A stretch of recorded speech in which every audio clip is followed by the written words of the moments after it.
Le marché des dispositifs médicaux implantables entre dans une phase de ralentissement. Si la consommation de DMI inscrit sur la liste en sus par les établissements de santé a progressé de 4% par an depuis 2011, pour atteindre 1,96 milliard d'euros en 2019, ce dynamisme masque toutefois un net ralentissement depuis 2017.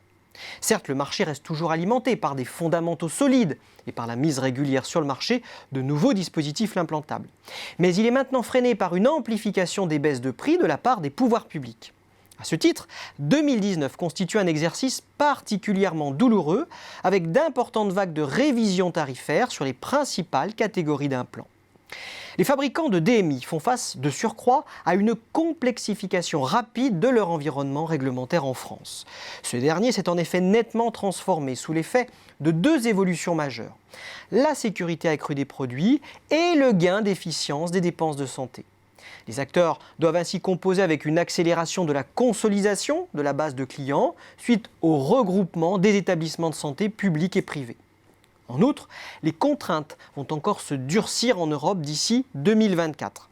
La révision de la réglementation européenne prévoit en particulier une modification importante des procédures d'évaluation pour certains dispositifs médicaux de classe 2B et 3, avec l'avis scientifique d'un groupe d'experts. La facture pour la mise en conformité pourrait s'élever jusqu'à 8% du chiffre d'affaires pour les PME.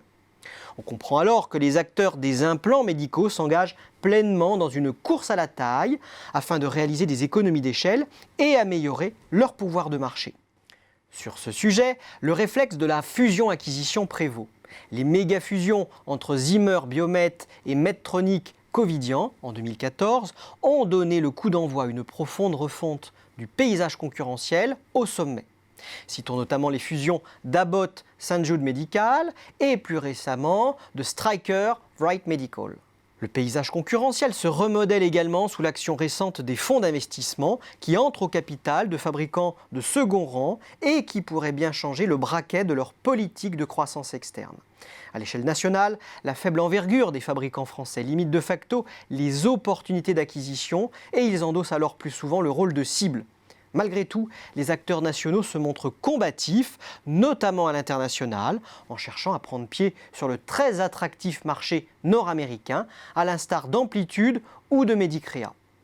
Mais miser sur l'internationalisation s'apparente à un jeu d'équilibriste pour les PME tricolores. Il leur faut en effet financer la conquête de nouveaux marchés sans sacrifier les indispensables efforts d'innovation.